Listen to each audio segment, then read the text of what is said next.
Welcome back to the Black Table, our hour devoted to exploring ideas and subjects of special importance to African people and others fighting to build a better world. I'm your regular host, Reg Carr, and if you're a regular watcher of the Black Table here on the Black Star Network, you know that we continuously come back to this theme here in the U.S., although I know we have a global audience, of the fight for a better society here in the United States of America. We've had some transformative thinkers involved in this conversation over the arc of our early iterations here at the Black Table. But today, I almost feel like we've been building toward having a bit of a conversation with this brother. He's a long distance runner in this struggle to build a better society here in the United States. He's a civil rights lawyer. He's been a senior fellow at the Center for American Progress. He is a political analyst, an institution builder, a columnist, and an opinion shaper in a wide range of media, commercial and independent media. And certainly we're glad to have him here at the Black Table. He's the host of a podcast, Democracy in Color, with Steve Phillips, and the founder of the political media organization, Democracy in Color. And he's the author of two books, one of which, well, both of which, but really one of which we'll concentrate on today. This excellent 2016 text, which is a bestseller, New York Times bestseller, Brown is the New White: How the Demographic Revolution Has Created a New American Majority. And the one we'll be kind of centering on today, a remarkable book entitled How We Win the Civil War: Securing Multiracial Democracy and Ending White Supremacy for Good. So here at the Black Table, we're welcoming to the table today, Brother Steve Phillips. Welcome, Steve. Glad to have you here. Thanks for having me. Look forward to the conversation. Oh, yes, sir, man. And we know you're no stranger to the Black Star Network. And we told Roland we wanted to schedule you. He was excited. And I certainly am excited as well, having followed you for some time. In fact, what we normally do when we talk with authors is get a little bit of a background of their personal journey. And as we were talking before we came on, like probably most of us of African descent in the United States, your folk came originally from the South. But you ended up on the West Coast for a long stretch, up to and including now. And I was intrigued even thinking about you being a young person running for the school board in San Francisco. Could you tell us a little bit about your journey and how you come to this moment? Yeah, no, I'd say I'm quite literally a child of the civil rights movement. In that I grew up my grandfather was from Mississippi, my grandmother was from Alabama, and like you're saying, like most African Americans came up to the North during the Great Migration. As Bill Wilkerson in her book, Warmth on the Other Sun, says that there was a moment where most Black people in the South, which meant most Black people in the country, had a decision to make in terms of really where they were going to go. So I grew up in the greater Cleveland area. You're saying the child of civil rights movement. They would not sell my parents the house we grew up in because they were Black. Had to get a white civil rights lawyer to buy the house and deed it over to us in Cleveland Heights, Ohio.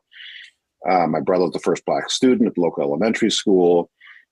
One of my earliest memories was as a 3 or 4 year old going to see Martin Luther King in Cleveland when he came to visit. And so, and I was the milieu of the civil rights movement really was a big major factor in my life. We had different books around the house. I read all the biographies of Martin Luther King in my elementary school library. So that was a major driving force. And then my grandfather was a minister.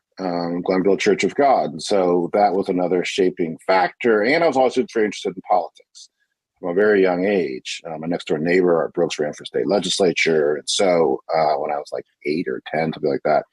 So I had all those different elements.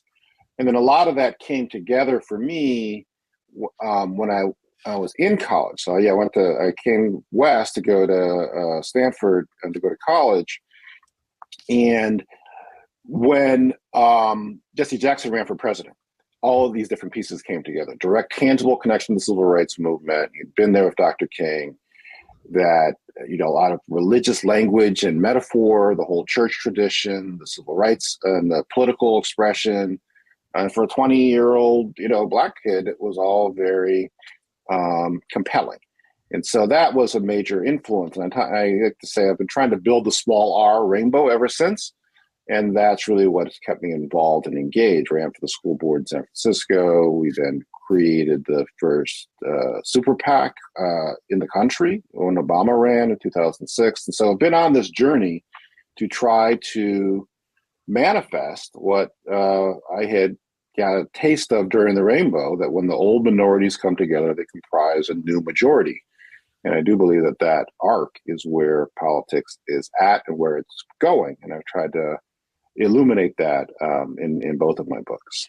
Thank you, Steve. I mean, man, just that snapshot, I think, is so telling. And particularly since, having come of age during that period, and then you empty all of that grounding, all of that kind of imagining, all that institution building as you narrate the institutions, including the Black church. You mentioned an uncle who's a journalist, those Black institutions emptying into that will as you go into California.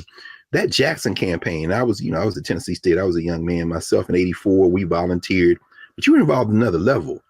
And it's fascinating to hear you talk about this, because in Brown is the New White, where you really are trying to shake, among other things, the Democratic Party by the shoulders and said, stop talking and chasing these people who don't exist. You're speaking from experience. And I'm thinking about the work that you all did before we went on. We mentioned Ron Walters, his book, Black Presidential Politics in America. I think about how he tried to say the same thing. What you all were doing was literally trying to forge a new majority. And of course, Ron Brown ends up coming out of that campaign, and then he goes over into the Democratic National Committee. And we see the Democratic Party go in a direction you're trying to offer a corrective of, and Brown is the New White. I wonder if you might say a few words about, particularly since I think it was chapter 2 of Brown is New White, where you kind of map this emerging majority in this country. Could you say a few more words about this potential rainbow that we are literally sitting in the midst of right now? Because a lot of people hear rainbow and rainbow coalition, but particularly for young people, they might not know what that means. Right. Yeah. No. And actually, one of the people I dedicate Brown is the New White to is Reverend Jackson, and Yes. I talk about how he showed the power and potential of a movement for social justice manifested in the electoral space. I say I was paying attention, and so it's, again, just his synthesis of it was, when the old minorities come together, they comprise a new majority. In the '84 convention speech, which at one point I knew word for word back in the day. This is the one from '84. '84 in San Francisco. Young people, I encourage you all, if you go to YouTube, watch that speech, because that convergence, Coretta Scott King, everybody is there. Yeah, our time has come, I think. Was that the name? Yeah. Yes, yeah. sir. Yes, right. So he says in there, he says, when blacks vote in great numbers, progressive whites win. It's the only way progressive whites win. And then he says, when blacks vote, Hispanics win. Says we must all come up together. And so he really pointed the path and illuminated and showed the power. That's the other piece. It wasn't even just a conceptual idea. Jesse in '84 had 3.5 million votes, 400 delegates.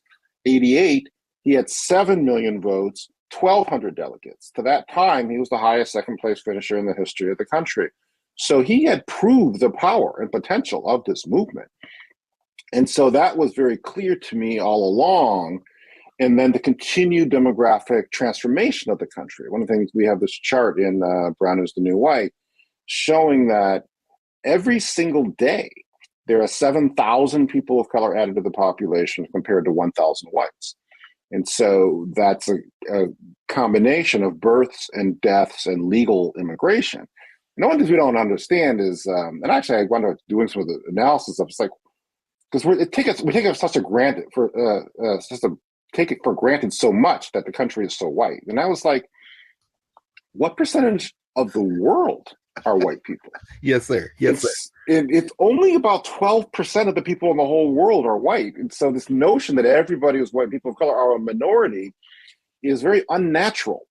And it's unnatural because there's very intentional exclusion for centuries. The very first immigration law, so to be a citizen, you have to be a free white person. This was 1790 immigration law. And that was good law till the 1950s, and it was the practice until the 1960s. So it's really only taking down the exclusionary barriers that have made the country more diverse. And so we've gone from people of color being 12% of the population in 1965 to being 40% today. And so that's what has enabled there to be a complete transformation of politics in this country. Historically, politics has been a competition between white people. You had conservative whites and liberal whites competing over the whites who are in the middle. Yes. But it's this point just to say that when we vote, blacks vote in great numbers, people of color vote in great numbers, progressive whites now allied with people of color are the majority of people. And yes, that's what we try to break down in Brown is the New White. That chapter 2 is Meet the New American Majority. Yes. And so if you take the Obama percentages, 80% people of color, 39% of whites, and apply that to the population overall, it's not a huge majority, which is why it's a political struggle to get people to actually see it and understand it. But it is a majority. It is the majority that propelled Obama. It's about 51%, probably closer to 52% now, of the whole U.S. population. 46% of all the Democratic voters are people of color. And it continues to grow. And so that's the fundamental. And the irony is that not only is it the fundamental driving reality in politics, it's a reality that the Republicans understand better than Democrats, which is why they're so hell-bent on trying to suppress the participation of people of color in politics. And Democrats do not counter that with the same level of intensity that the Republicans manifest. Yeah, absolutely. It makes me think about Reince Priebus and his attempt to kind of, for whatever reasons, address that. And now people are saying, well, maybe they'll finally get it this time. Although, certainly if we take the premise of how we win the Civil War and that long arc of scholarship that you tap into, we won't hold our breath, as you said in Brown is the New White. But we're going to come back in a moment and continue this conversation with you, Steve, here at the Black Table, here on the Black Star Network. And when we come back, we're going to continue this conversation, because what we see Steve Phillips do in How We Win the Civil War is give us a bit of a history in part 1 of the book as to why it is that this kind of race-focused, whiteness-focused country that we live in came to be how it is. And then in part 2, he begins to map out solutions, data-driven, civic participation-oriented organizing solutions. Back in a moment here at the Black Table.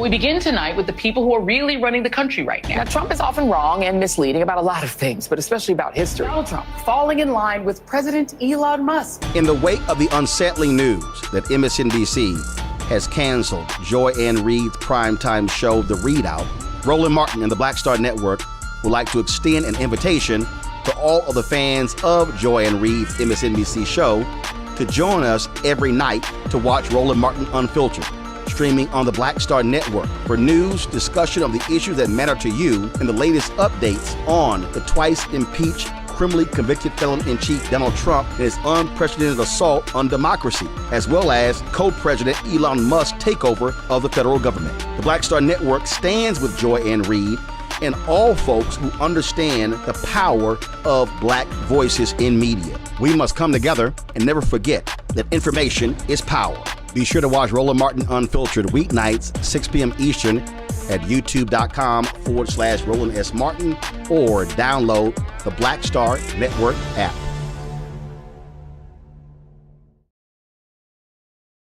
Hatred on the streets, a horrific scene, a white nationalist rally that descended into deadly violence. White people are losing their damn minds. As an angry pro-Trump mob storms the U.S. Capitol, we've seen shootings. We're about to see the rise of what I call white minority resistance. We have seen white folks in this country who simply cannot tolerate Black folks voting. I think what we're seeing is the inevitable result of violent denial. This is part of American history. Every time that people of color have made progress, whether real or symbolic, there has been what Carol Anderson at Emory University calls white rage as a backlash. This is the rise of the Proud Boys and the Boogaloo Boys. America, there's going to be more of this. Here's all the Proud Boys, guys. This country is getting increasingly racist in its behaviors and its attitudes because of the fear of white people. The fear that they're taking our jobs, they're taking our resources, they're taking our women. This is white fear.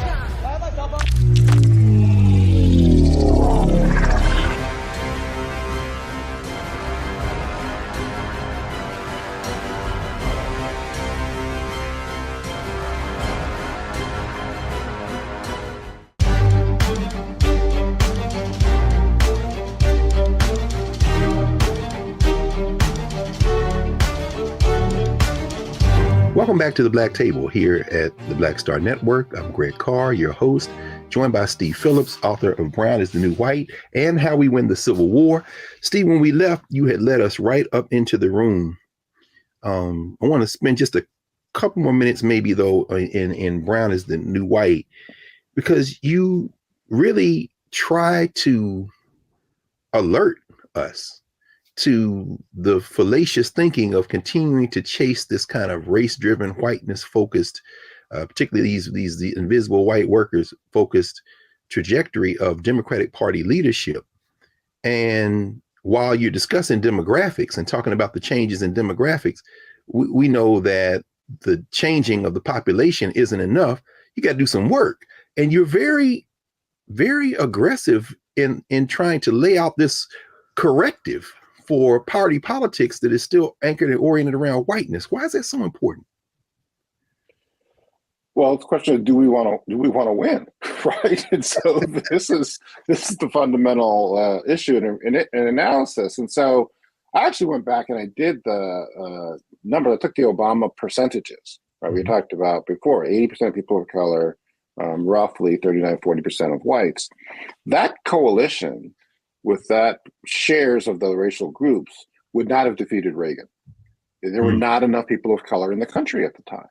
And so Obama's victory, which still was not, which is really why I wrote Brown is the New White, because it seemed obvious to me that this was an extension of the civil rights movement, the Jackson campaign, bringing people of color into the process. We changed the composition of the electorate and we win elections. But that people were not at the tops of the Democratic Party and the progressive movement understanding or appreciating or acting on that. Like, no, we got to still keep chasing these, white swing voters, and that's what we have to do, is moderate our politics to try to woo them in ways that were alarming to me in terms of not understanding the prescription of what had actually worked. And I would, it seems clear to me that the years since Obama's election have only further affirmed that when you have high turnout, and high turnout of people of color in particular, that's the way to go about winning elections.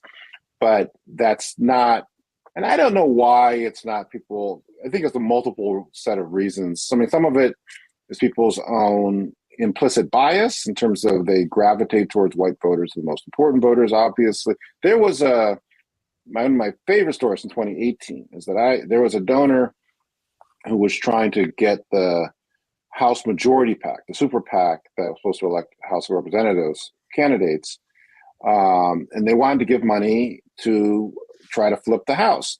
And they went to House Majority PAC, and they asked me where to go. And I said, what about go to California, Central Valley, David Valdeo's seat. It was a majority Latino district, and it was a very close election previously. If you could increase Latino turnout, you should be able to win that seat. This Super PAC told people, don't go there. There's a lot of Latinos there. They don't vote in midterm elections. We should choose someplace else to go. Wow. And so we pushed and got them to go back, and they invested in Communities for New California. It's a grassroots organization, came out of the farm workers movement, and they knocked on 30,000 doors, made phone calls, won that seat by 800 votes. Huh. But the other part of that is that's hard work. And I think that's part of the other reason why folks don't want to go in that direction is it's much easier to sit in your desk and design, TV ads on your computer than having to organize and coordinate hundreds of people to knock on doors and make phone calls. Yeah. Well, I mean, that's the only way, as you lay out in part 2 of How to Win the Civil War, is really the only way to do it. But I mean, it's fascinating. It's fascinating, Steve, to think about this. I suppose we all take for granted that this country, as we were taught in school, as it exists, as we were taught in school, has remained somehow static. I'm thinking about a professor at Penn Law, Kermit Washington, who's written a book called The Nation That Never Was. And he says there are basically two constitutions. There's the 1787 Constitution, and then there's the Reconstruction Constitution. And I found it fascinating because in reading your book, How We Win the Civil War, you really kind of bring out the fact that this is not only a work in progress, but you can't frame this country simply in terms of George Washington and James Madison, that it is constantly moving. The population shifts and changes, and the additions to it have transformed it generation after generation after generation. And as you say, as you lay out in Brown is New White, we want to win elections, yes, but in how we win the Civil War, though, you go deeper. You really are getting into the cultural roots, almost the existential kind of challenges faced by this kind of settler colonial nation state called United States of America. And when you frame this as a battle between those who want to hold on to white nationalism, or those who want to engage in what you call a Confederate kind of logics, Confederate moment, versus those who want to build a different kind of society, I mean, that's a transformative paradigm. Could you walk us through maybe part one of your book? I mean, what is that thesis? Is that really the battle of what we're facing here in this country? It very much is the battle. I mean, the I don't know, irony is not even a strong enough word. So the publisher came to me, New Presses, that published both my books. They came to me in April of 2020. And we should know, I said before, this is a COVID book. So anybody thinking it takes 10, 15, 20 years, although you spent your whole life in this work, you did this in 2 years? Well, you say that that's a short amount of time, but yes. Well, I mean, for an analysis like this, everybody's writing COVID books, but you can't write a book like this unless you spent decades thinking about and working in this work. But anyway, so I'm sorry. So they came to you in April 2020. April 2020. And I was saying, because of how much divisions Trump had sowed, how clearly he was, a pro-white president, I was like, well, why don't we use the metaphor, just use the Civil War as a metaphor in terms of describing this period that we're in. And that 8 months later, people carrying the Confederate flag, wearing sweatshirts saying MAGA Civil War, January 6, 2021, stormed the U.S. Capitol, hunted down the country's elected officials, built a gallows for the vice president of the United States, and to block the peaceful transfer of power within this country. And I was like, well, this is not so metaphorical anymore. And so I title the introduction of a choice between democracy and whiteness, which is a quote from Taylor Branch, who wrote the Parting the Waters civil rights books, and he was in conversation with Isabel Wilkerson. She recounts this in her book Caste. And they were talking about the rise of white domestic terrorism within this country. And he was saying people said they wouldn't stand for being a minority in their own country. So the question is that if given a choice between democracy and whiteness, how many would choose whiteness? And Wilkerson says, we let that hang in the air, neither of us willing to hazard a guess. Yes. But my fundamental argument or illustration in the book is that the Confederates have never stopped fighting the Civil War. And I put this forward initially as a concept, but as I began to dig into the research, it actually is quite literally true to the point where you have at its most clear that groups like Sons of Confederate Veterans, United Daughters of the Confederacy, they have hundreds of chapters, 700 chapters across the country. And then you can go onto their websites and you can buy Confederate belt buckles and soap and whatnot. So they've literally been moving the Confederate forward in that regard.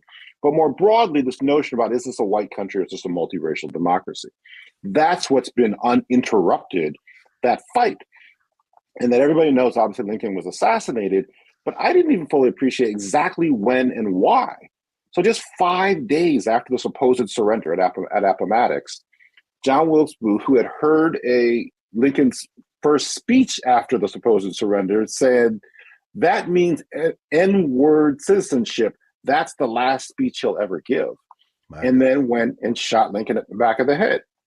Okay. Then you had in the 1870, after the brief period of Reconstruction, the agreement to give the South back to the slaveholders. And so reestablishing white nationalist dominance for 100 years within this country. And so it's only since 64 and 65 that we've actually been trying to get more towards more multiracial democracy with the Civil Rights Act and the Voting Rights Act. So it has been an uninterrupted battle around this existential question of, is this primarily a white nation, or is this going to be a multiracial democracy? And that continues to rage to this moment. Yes. And it is truly remarkable. I mean, I think it's John Roadhamel has just written the book America's Original Sin, where he traces exactly what you said about the motivations behind what John Wilkes Booth, why he did what he did.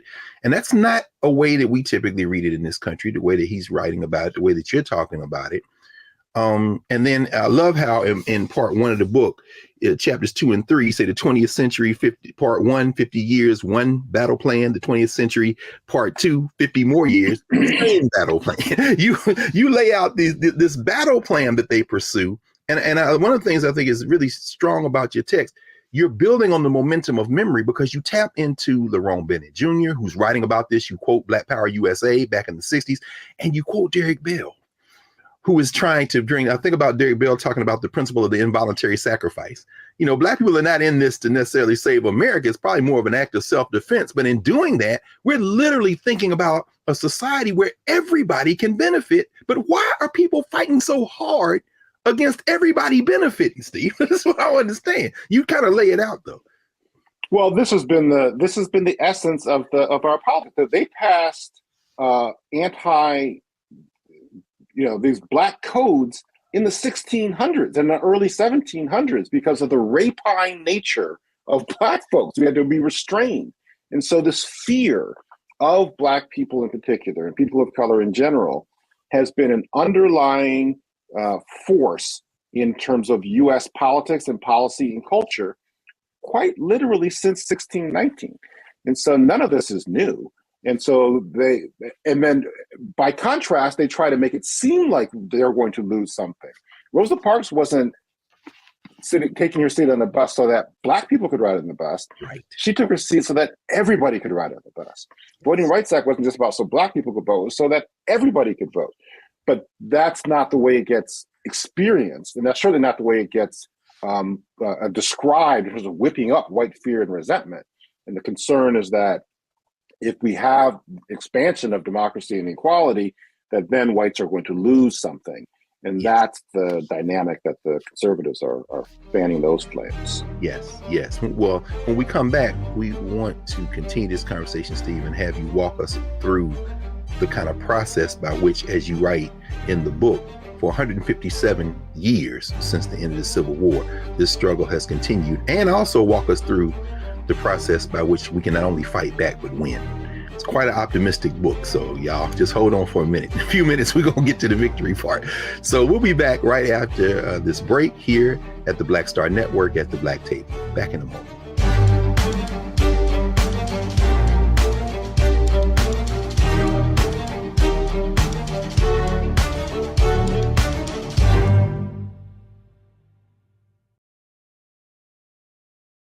Hello, I'm Isaac Hayes III, founder and CEO of Fanbase.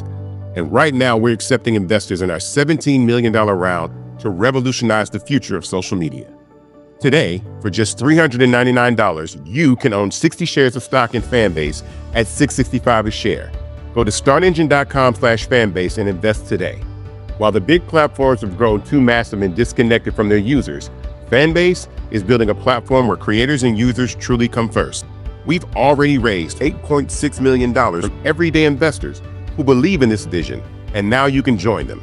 This is your chance to invest in a social media tech company with over 1 million users that is disrupting media by allowing anyone to reach all of their following and monetize their content from day one.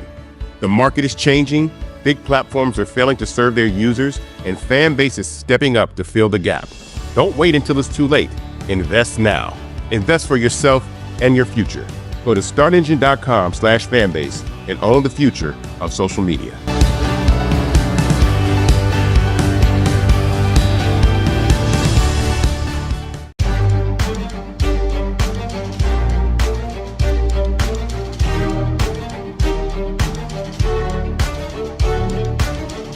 Welcome back to the Black Table here at the Black Star Network. Remember to support the Black Star Network. Download the app. Tell your friends. There's nothing like this. Black-owned media where we're having different kinds of conversation. Again, working to build a better world. So we're back with our guest today, Steve Phillips, author of How We Win the Civil War. Steve, you not only lay out the history of how we've come to this moment and how this resistance to a better society, a more democratic, in fact, multiracial democracy has kind of unfolded. But you actually, when you talk about the Civil War never ending, you give us a 5-step battle plan that has been pursued. Could you talk a little bit about what those 5 steps are and how they continue to manifest? Yeah, so the second half of the book is really looking at this question of how we win. And yes. I look at case studies of 5 or of several places that have made actual progress, former right-wing or actual Confederate bastions, that there's been very significant political and social change in those areas over the course of the past decade. And I knew about them generally, really only when I was getting into writing about them that I began to fully grasp just how much it was really helpful in terms of the similarities of the different elements that were taking place in those different areas. And so that's what I describe as the Confederate, the first part of the Confederate battle plan. That's what I describe as the liberation battle plan in terms of how things actually move forward. And so the core elements of that are invest in level 5 leaders. And so this is a concept I took from Jim Collins' book, Good to Great, about looking at corporations. And they called level 5 leaders, who people were very personally, humble, but extraordinarily driven and demanding for their organizations. And so all of these different areas had Georgia, Arizona, Virginia, San Diego, and Harris County, Texas, had those types of leaders. So the level 5 leaders, strong civic engagement organizations. And so as we were saying, there's a new American majority within the country, but it takes organization and discipline and methodical work to transform that population majority into a voting majority. And so that's the work of civic engagement organizations. That's the second part of the Liberation Battle Plan. The third part is detailed data-driven plans in terms of really being able to have deep data analysis of where to focus your time, energy, and efforts, where are the votes, where's the potential, and to really be able to marry the technological revolution with the demographic revolution. And then the fourth is play the long game. In each of those places, there's 10 years of uninterrupted work to methodically build up the political power and electoral influence. And that is what has enabled them to actually succeed. So those are the core components of the Liberation Battle Plan. Excellent. So, and it's interesting that the final component in the Liberation Battle Plan is the same as the final component in the Confederate Battle Plan. Play the long game. But I mean, while this is going on, and there are a lot of questions I want to ask you, maybe we'll do that in the final block, or maybe even commingle it now, about how you're reading the current election cycle, particularly the midterms we just came from, what's going on in Georgia in terms of early voting, how you were thinking about that data. But these case studies, like you say, you're at the state level in Georgia with Stacey Abrams, who I know you've worked a long time with. I love how you write.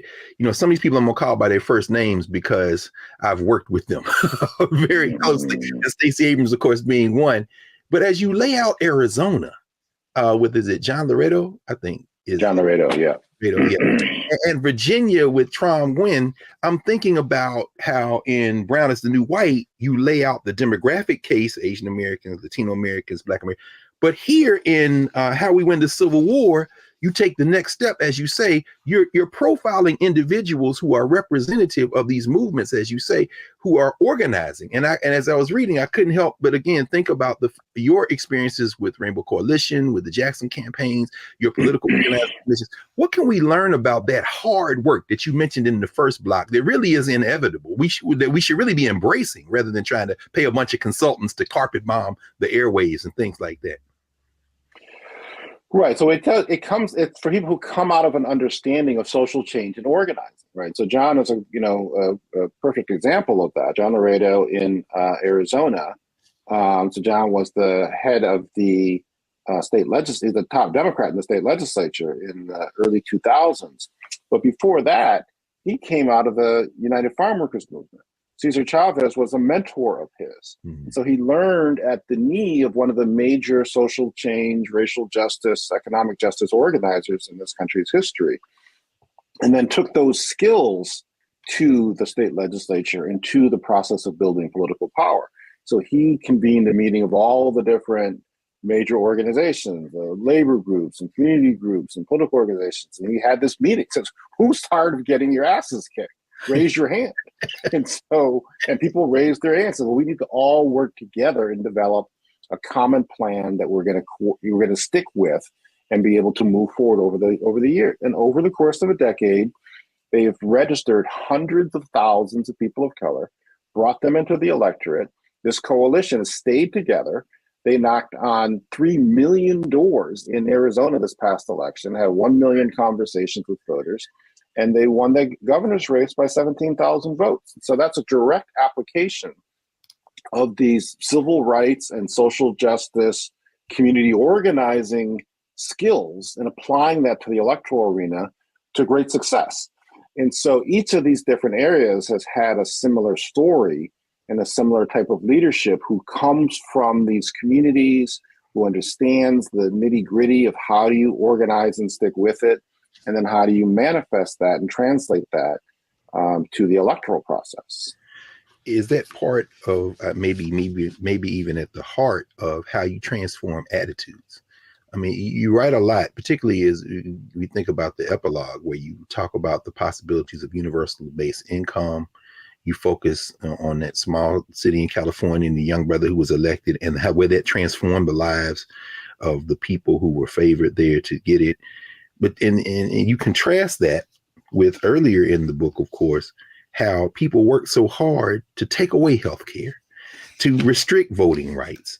But I mean, when you're knocking on doors like that, when you're engaging with people, when you're engaged in that person-to-person work, I'm thinking about, of course, Reverend Jackson in West Virginia with coal miners, with migrant, you know what I mean? And people say, well, why are you there with these white people? Say, no. This isn't about the color of their skin. This is about your common interests. Is it possible that these two-party politics we're involved in, that the folks who kind of run these parties and who have this old way of thinking, well, let me ask you a different way. Why cling to that? Why cling to those strategies when in fact we're dealing with human needs that people should be able to see beyond our waist with? And it seems, at least if, we can trust what you've been writing and doing and working, you and your comrades, you can transform people's thinking if you just simply sit and be with them, organize them. I mean, why won't these parties, certainly the Democratic Party, why won't they move in that direction? Well, there's kind of two parts to it. And so I think the part of it is that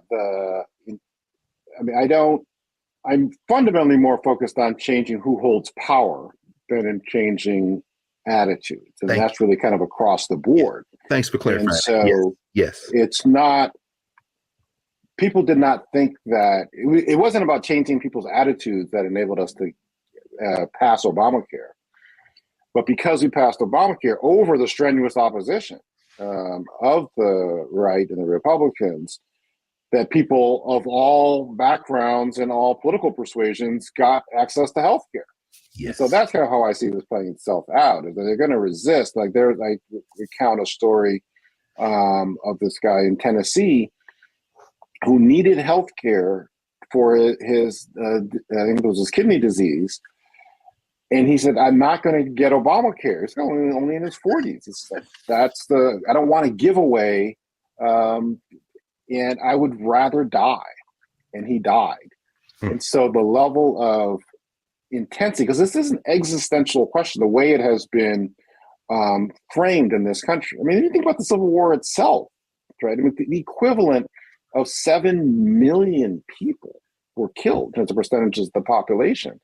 And so what would make somebody willing to take up arms and shoot your former countrymen and kill people at that scale if you didn't actually feel that your own identity, your own culture, your own way of life was in grave danger. So that's on that side of the scale.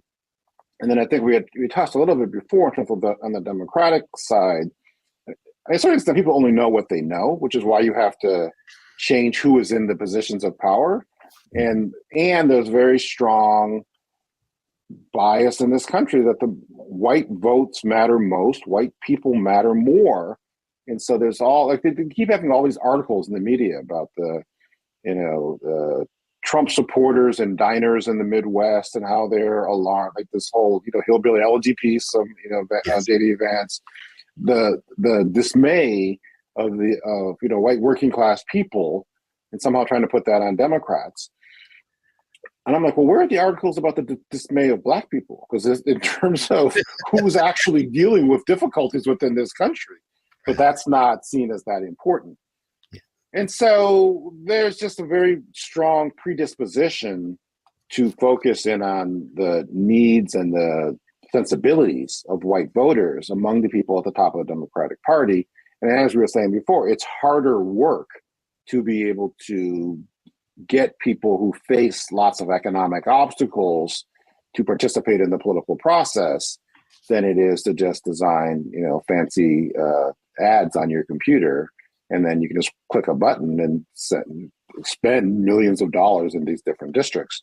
So there's a inherent bias among the consultants against doing voter mobilization work, and then there's the lack of cultural competence about not even knowing how to do it and even how to even reach people of color on top of that.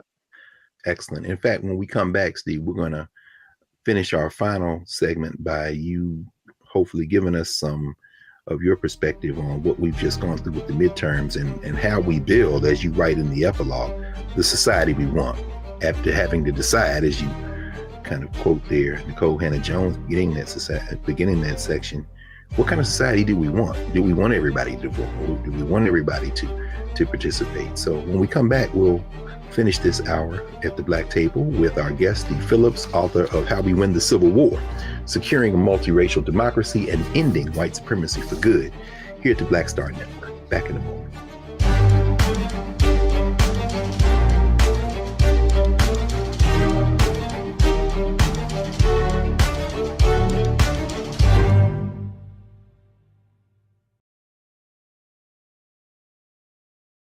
Hatred on the streets, a horrific scene, a white nationalist rally that descended into deadly violence. White people are losing their damn minds.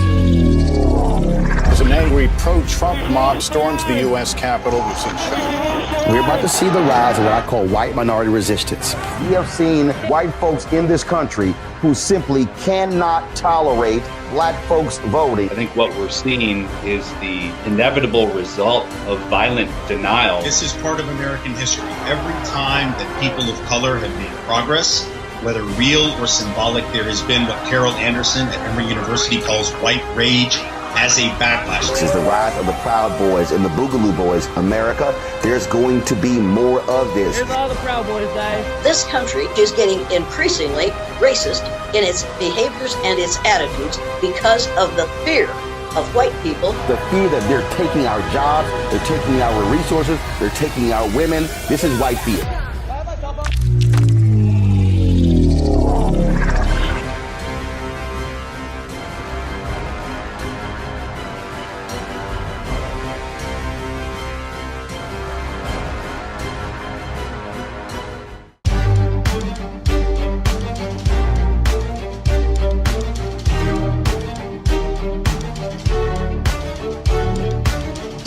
Welcome back to the Black Table here on the Black Star Network. Remember to support the Black Star Network in every way.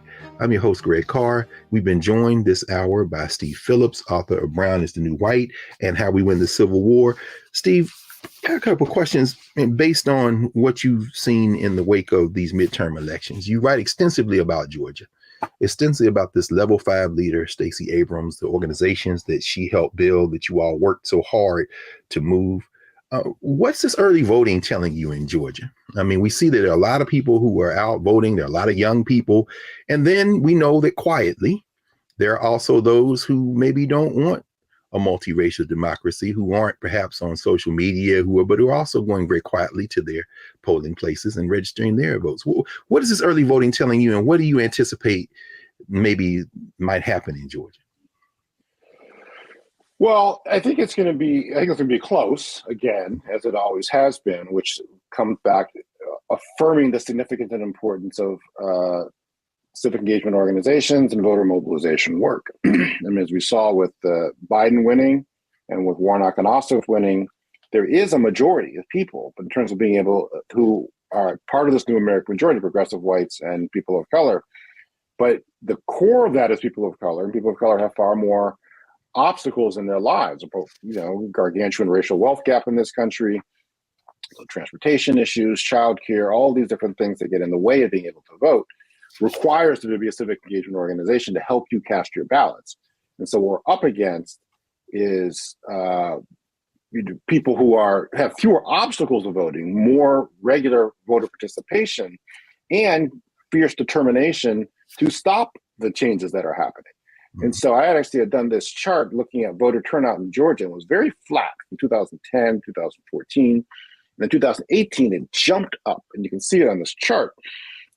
And Stacey Abrams did massive voter mobilization to increase voter turnout, and that's what brought her so close to winning that race in 2018.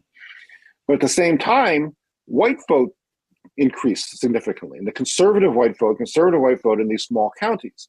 Because just as many black folks were like, yes, we can elect Stacey Abrams governor, you had a whole lot of conservative whites saying, hell no, we're not going to have her as governor. We're going to come out and vote. And so it's this very precarious battle between, can we get more of our folks, or they're getting more of theirs to come out?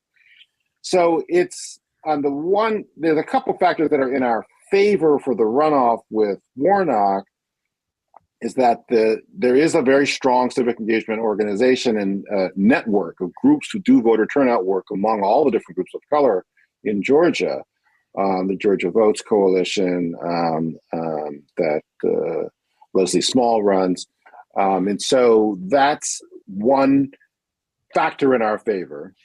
The other factor, frankly, is that the control of the Senate is not at stake. And so there's less alarm, I think, on the part of the conservatives. Some of the reporters in Georgia were talking about that they kept hearing during the midterm elections was, we have to flip the Senate, we have to stop, Chuck Schumer, but that's not at play anymore. And so they might not have quite as much drive or motivation or animus to turn out, but our side still has more obstacles to voting. So it's going to be very close, but there are a couple of factors that weigh in our favor there. That's excellent. It's funny that the third of the battle plan, the kind of Confederate battle plan you mentioned, distort public opinion. Certainly, when you evoke that in terms of what's going on now in Georgia, the Senate is not in play. It's interesting to see how public opinion can be distorted. Like, say, you're driving people to the polls, but given that point of entry, I want to ask you about Arizona, because certainly if Warnock wins, that diminishes some of the influence of Kristen Sinema. But I'm wondering, as a lawyer, and as a civil rights lawyer in particular, if you have any thoughts about Cochise County saying they're not going to certify the votes, while the political pundits are saying, well, that means maybe they'll flip a couple of seats to the, yeah, but remember that fifth element that you talk about, play the long game, is the possibility of a county in a state not certifying a vote and getting away with it. What might that lay the groundwork for in the long game, Steve? Because I know you have a legal point of entry on this. Well, that's a good question, because in the short term, that county is likely just not to have its votes counted, period, which actually hurts their candidate in terms of, so they're trying to, have that kind of petulant response to being part of the democracy. But you're right, in terms of the danger to the democracy in the long run. And this is, in essence, and this is part why I say that the Confederates have never stopped fighting the Civil War. The Civil War, it didn't actually start as with shooting. It started with the Southern states refusing to accept the election results in an election where the candidate backed by Black people won. And they were like, no, we're not going to acknowledge his election. We're not going to honor the laws that are set up. We're going to completely separate ourselves and succeed. And so this is what is at stake, is that these counties, you see it also in terms of, sometimes you get these, you saw a lot in the kind of more the height of the Black Lives Matter movement, some of these sheriffs in different counties will be like, well, we're not going to enforce these different laws. And so, which is what they did during the civil rights movement, right? After King talked about interposition and nullification, and they not acknowledging, they didn't want to acknowledge and implement Brown versus Board of Education. And so it's a very similar pattern of trying to exempt yourself from the country and the government to which you belong and from which you get a whole bunch of money, when that part gets left out of it in terms of the resources that go to these places. But the trend is dangerous in that regard, because they are trying to lay the groundwork for not having to honor the laws of the country that we're all part of. Yes. You know, it's interesting. I have a couple more questions I want to ask you if I can get them squeezed in. One involves Texas. And as you were talking about J.D. Vance, and you mentioned J.D. Vance in passing, you know, maybe curious as to what, if any thoughts you might have on why in Ohio, Tim Ryan didn't do as well as folks were hoping, but then Josh Shapiro running in Pennsylvania for governor seems to have struck that kind of coalition you're talking about to win a statewide election. And of course, the Pennsylvania State House chamber, one of the chambers switches hands. But in Texas, as you write extensively about demographics and about understanding culture and the culture, you know, what are we facing when we ignore culture and just focus on demographics? Because obviously there's no such thing as one Spanish speaking community. I mean, and we see in Texas attempts to make inroads by the Republicans among these Spanish speaking communities by appealing perhaps to this notion of values. I mean, what do we miss when we don't really dig into this question of culture and just simply think if somebody is a certain color, somehow their politics are all going to be the same? Right. Well, one of the big parts of the culture piece is that it's also a way to increase civic participation in voting in ways that could be more widespread and more influential than just doing door knocking. Is that if it gets into the culture, people are talking about it and becomes the thing to do and exciting in that regard, it's a way to boost voter participation and turnout by moving in that direction. Georgia did some of this work in 2018 and 2020, bringing hip hop artists and doing online pieces with different cultural artists and whatnot. But the other part of the culture dimension is it needs to become part of the culture. Voting needs to become part of the cultural apparatus and operation. And so the reason Texas is still largely Republican controlled is because the voter turnout numbers are so vastly different between whites and people of color. The majority, whites are just 39% of the people within Texas. And even among the eligible voters, African Americans and Latinos, the majority of eligible voters within Texas. But the voter participation levels are so low among people of color that it distorts the picture of what the state's politics actually are. And so that's part of these pieces. So we did, we had created the country's first super PAC back in 2008. We ran these ads in South Carolina, and there was an ad, it featured a conversation in a Black beauty salon, and then in among a choir at a church. So trying to connect with the cultural realities of who the community was that we were trying to reach. And we were talking about even to the extent that so much of money gets spent on ads by consultants and whatnot, they're also culturally incompetent ads. And they're not by people who come from those communities, and they'll be like, oh yeah, I resonate with that. That's going to inspire me to participate. Mm-hmm. Well, we only have a couple of minutes, but I wanted to squeeze this question in, Steve, and it has to do, and I'm glad you evoked the question of voter participation, even in the context of voter suppression, as you write about. And you contrast the United States with some other countries where there's even compulsory voting in some places, and certainly voter participation is much higher. Any thoughts about the possibility of building a new American society in a world system where we see, just like capital, money is transnational, neoliberalism, white supremacy in some ways is transnational. We see Bolsonaro in Brazil with all kind of consultants and people who come in here from the United States. And some people say, in the old joke being that foreign policy in the United States of America is mostly bipartisan. Can the United States build a different type of society in a world without engaging the rest of the world? I mean, where would you put the United States relative to the rest of the world as you think about these things? Well, yeah, those are very good points. And people, I think there was a poster once saying that if capital can cross borders, why can't humans cross borders? Right. In terms of this level of like anti-immigrant focus, right?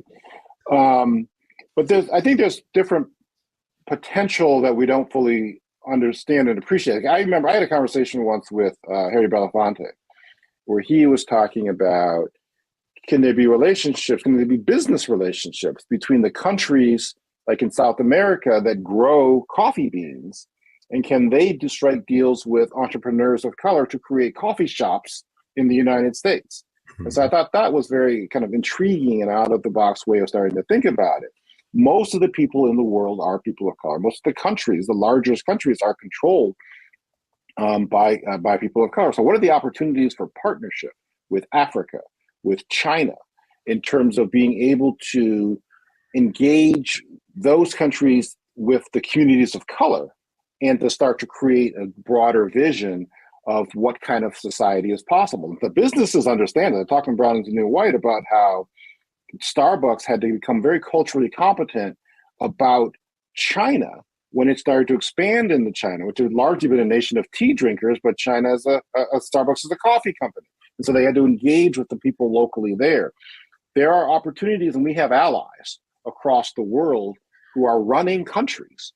And that's something I think that it creates potential for us to strike sister cities, sister state types of collaborations and connections that can bring to bear the potential and the strength of our sisters and brothers across the world. Absolutely. Well, brother, you talking about a whole revolution. but you've given us the pathway. I mean, like you said, all revolutions are local as well as global, and you've given us a pathway in both of these books. Steve Phillips, author of Brown is the New White, and the new book, which I encourage everybody to get, How We Win the Civil War, Securing a Multiracial Democracy and Ending White Supremacy for Good. Thank you so much, brother, for joining us for an hour here at the Black Table. We look forward to talking to you again soon. Thanks for having me on, and thanks for your work. Oh, man. Thank you. Thank you. We'll be back in a moment to clear the table and prepare for our next session here at the Black Table. Back in a moment.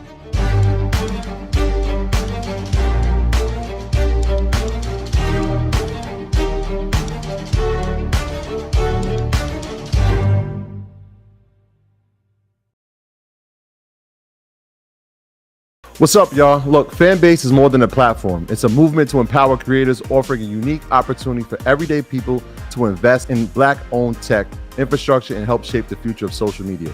Investing in technology is essential for creating long-term wealth and influence in the digital age. The Black community must not only consume tech, we must own it. Discover how equity crowdfunding can serve as a powerful tool for funding Black businesses, allowing entrepreneurs to raise capital directly through their community through the Jobs Act.